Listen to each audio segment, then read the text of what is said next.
Okay, and now let's talk about the RBI action, or rather, should I say inaction, because they really didn't do anything. They kept interest rates where it was. So the question is, how does it impact your wallet? If it does. To talk about that, to talk about a lot many things which we were not able to talk about on the day of the RBI decision, we have with us Pankaj Bansal of bankbazaar.com.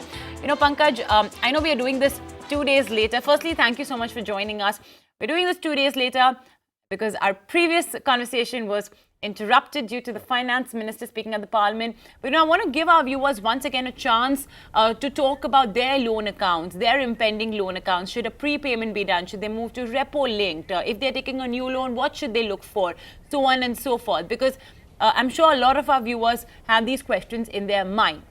So let's first talk about the implications of an RBI decision on their loan account, or for that matter, even a fixed deposit account. But first, from a loan-oriented perspective, Pankaj, how closely should an individual be watching out for RBI action in today's environment where we have a product like a repo-linked loan as well out there?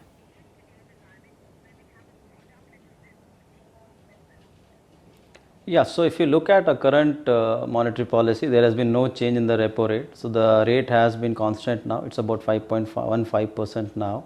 I think if you look at the trend for 2019, starting from January till December, RBI has already reduced about 135 basis point in the repo rate.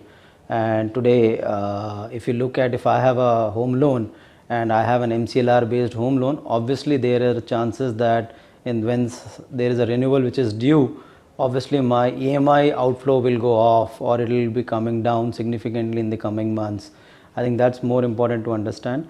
From an RBI rate cut perspective, 135 basis points has been decent enough for the entire year, and the only change after October, there has been no change now. From 5.4 it reduced to 5.15. But if as a consumer I have an MCLR based home loan rate, obviously there will be reduction which will happen, because most of the banks will correct their MCLR rates which are due for renewals. So you will see a reduction in their EMI outflows coming forward. That's more important. Second, you rightly said on the fixed deposit piece also, there has been a reduction of 47 basis points right from February till November of this 2019. There also you will see that there will be reduction in deposit rates, and for consumers, the conservative investors and senior citizens, it's not a great news to be in. Well, yeah, that it isn't. And in fact, we're going to have that small savings scheme interest rates as well that will be reset after December. So I think it'll be very interesting to watch out if this time around the government does reduce the interest rates. Now, Pankaj, many a times we're asked this question that, the RBI has cut interest rates, but, my bank hasn't. I mean, I'm still paying the same amount of EMI, or my interest rate hasn't changed. And it's got a lot to do with, of course, MCLR. So if you could explain that concept to our viewers, if today, of course, this time the RBI has not done anything, but let's assume in the next policy action, since the stance is accommodative, which means they're ready to to keep interest rates on the lower side. So let's say the next time the RBI does cut interest rates, what should they go to their bank and say?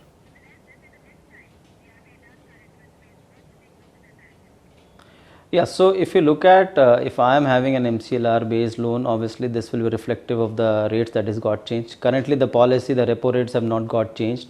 For the benefit of the viewers, let me just explain what is a repo rate. Repo rate is nothing but just a rate at which a commercial bank borrows from RBI. So the lower it is, the lower the interest rates would be for the consumers. That's the simplest thing to look at for.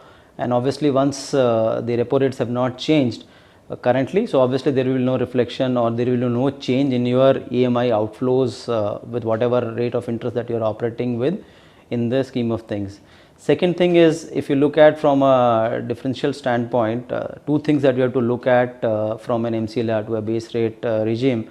There should be a straight of benefit that a consumer should look at and it has to look at three different parameters. One is your credit risk premium that you are paying to the bank, the current MCLR rate that you are looking at, and the repo rates that you are looking at. So I think the fundamental difference would be between these three things. You have to figure it out which one is beneficial for you, and accordingly your home loan rates should be defined as an interest factor and the outflow for you.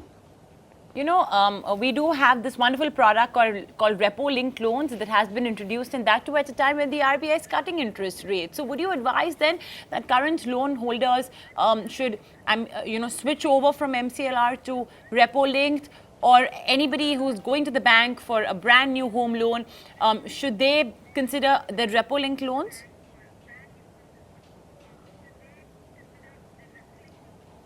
So basically, if you move to a repo link rate, obviously there will be benefits on the system. It will be faster processing from a bank's perspective in terms of the change.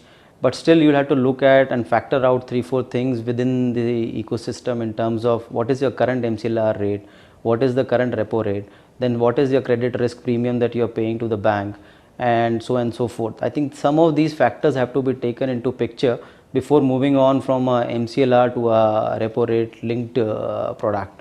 So I think that's very, very individual from our perspective in terms of your current home loan rate that you're operating at, and the reflection that the banks have made into their interest rates after this 135 basis point reduction which has already happened in the current financial year or the calendar year. Okay. I would also like to talk to you, Pankaj, now on the not so great side, and that's the guys who are earning interest rates. By the way, let me also take this opportunity to invite all our viewers that if you have any questions or queries on loans, call in right now. We have with us Pankaj Bansal of Bank Bazaar to help you out. You have a current home loan that's ongoing, you have a car loan that's ongoing, you want to take a loan, you can call in for any of those questions or queries, and Pankaj will be here. So, Pankaj, I wanted to talk to you now about the guys who are not going to be liking this whole low interest rate environment, and that's the fixed deposit account holders, or the other guys who basically receive interest. What should they brace themselves for from here on?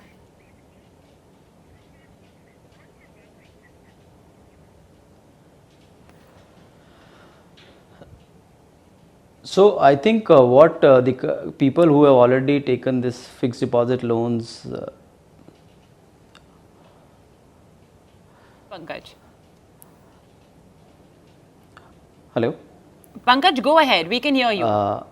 You able to hear me, Mubina? Yeah. Can you just repeat that question, because I was not able to hear your question. So, Pankaj, so essentially, sorry. I wanted to understand that for those guys who are earning interest, right? If the interest on loans has been cut, then in all probability the banks are going to be cutting interest on fixed deposits, etc. as well. So, what should they brace themselves for?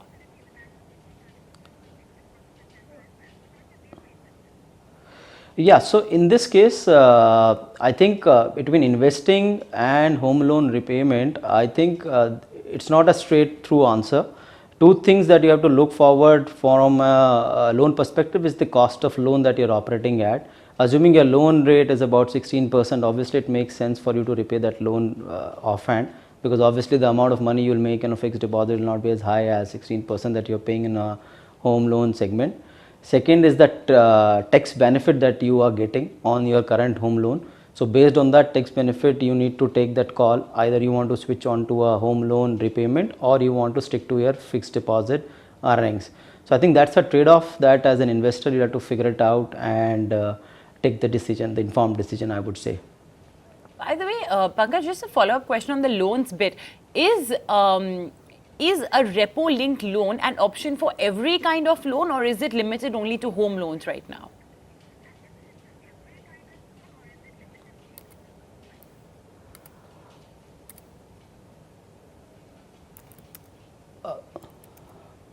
Movin, I'm not able to hear you. Pankaj, I wanted to know if the repo-linked loans. What was the question? Repo-linked loans, are they a product available for even car loans, personal loans, or is it only for home loans?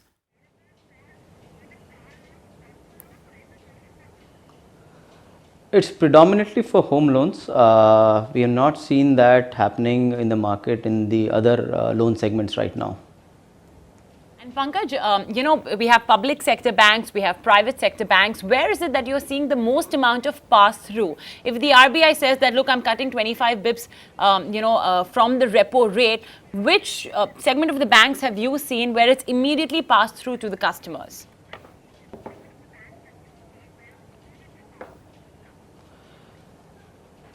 So I think predominantly most of the banks now have started doing it because of the government pressure. PSUs obviously have started doing it faster now as compared to what they were doing.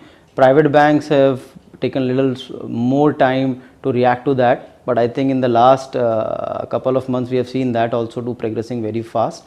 So both ends of the bank have started passing on the rate benefit to the consumers, and I think a lot of government pressure on that has been there in the market.